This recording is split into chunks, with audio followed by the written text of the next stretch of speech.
Hi guys, welcome to my channel. Today in this 10-minute video, I will show you 4 websites that I use to analyze stocks, to analyze ETFs, and I will give you some pointers on what you should be looking at specifically on these websites. And all of them are free, by the way, so that's cool. First website is GoogleFinance, all the links below. When you log into GoogleFinance, well, first of all, you don't have to log in, but if you have a Gmail email account, you will be able to view it from your account, basically. In search, you can find any stock or ETF that you want. So for instance, we can enter Apple here. First of all, you can choose returns that the stock has had in the last 5 years. You can also see maximum returns. You can pick a shorter period. The most interesting tab though is here, price of the stock at the previous close, the range of the stock price on today's market day. It will show you market capitalization. So what is the value of the company on the stock market? So for Apple, it's almost $3.5 trillion USD. The other interesting metrics is the PE ratio. Actually, this is one of the most important metrics about the stock. This is price to earnings, and it basically tells you how overpriced or underpriced the stock is.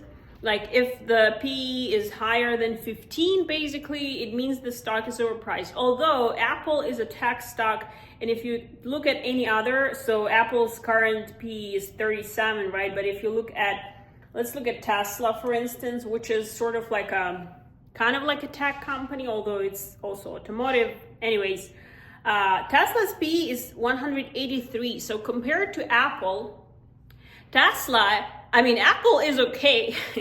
It's more than 15, but Tesla is really breaking all kinds of ceilings here, not in a good way. If you go back to search, you can also find, for instance, Coca-Cola, which is a value stock. Stay tuned for the next video because I will explain the difference between different types of stocks, value and growth stocks and stuff. Coca-Cola is a value stock, and so in the dividend yield section, you will see that this Coca-Cola stock actually pays 3.06% dividend.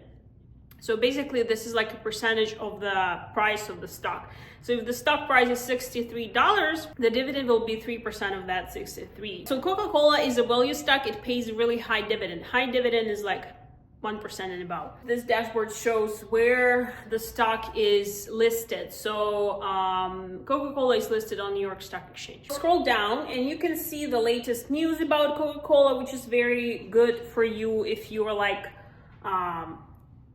obviously you want to keep up with the stock. So you want to know what's happening with the company.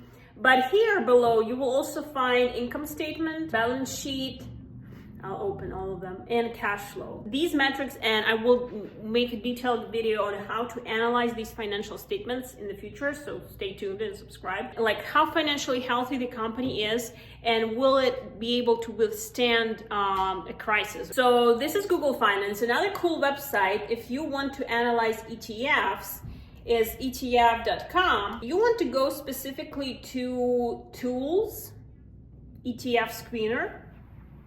And there are all kinds of types of ETFs there, and I will make a video about that. There are basically 3 key ETF types. There are equity ETFs, which basically ETFs that contain different stocks. There are like fixed income or bond ETFs that contain different fixed income assets, which is basically bonds, notes, bills, and commodities, so like silver, gold, etc. And when you go on this website and you click on a let's say SPY, that's S&P 500 ETF. You can also analyze the performance of this ETF.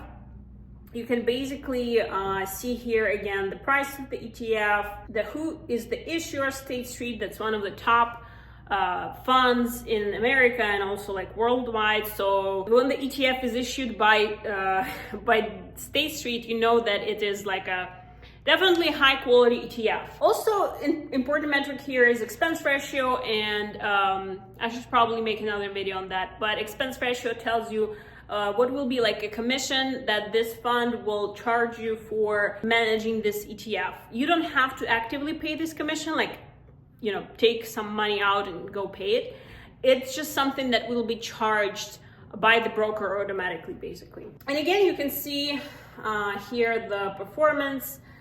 in the last 3 years, 5 years, right? So you also want, this is basically the returns that this ETF has given to investors in the last 3 and 5 years. So you want to check it in this website. Another website I recommend that is also free is investing.com. I don't really love this website because it has so many ads. And it's not functioning with ad blocker on, so that's why I hate it. But here in the search bar, you can also put in any stock, Netflix. Let's take a look at Netflix. I like this website because it has a bit more financial data. Google doesn't have like all the metrics. It has more more technical, I would say, metrics. I like to check on the profile tab where it explains the nature of the business. Like, we all know what Netflix is, but if you don't know what something is, you want to learn more about it. Like Chubb, right? I have some Chubb stocks, but it's not a very widely known company. So if you want to learn more about the company, I like to read this quick glimpse. Of course, you can just Google, but I just like to have this here. It also has the sector listed, which is nice to know, the employees, everything. And then I like this little index component tab, which basically tells me what part of what indexes the stock is. So Netflix is a part of NASDAQ 100 top tech companies index in the US, and S&P 500. And the last website is here. It's called tradingview.com. They have subscription, but I would recommend to start with their free stock screener. They have also ETF screener, but start with the stocks. And what I like about their screener in comparison to Google or investing.com, price indicators, more price indicators here. So for instance, they have PE here, right? There is also price to sales, and GoogleFinance doesn't have that. They put that here, and you need to know that number because when you do financial analysis, you need to compare that to assets, liabilities, all that kind of stuff. So that's why it's cool to also check the stock on tradingview.com. And this comes to an end. So there are a lot more websites. Tell me if you need any specific, website that you would like to know where you want to check something specific. But those are the 4 that I recommend. They're free, and you can start analyzing stocks and ETFs via this website. If this was useful, please subscribe and support my channel, and I will see you next week. Bye-bye.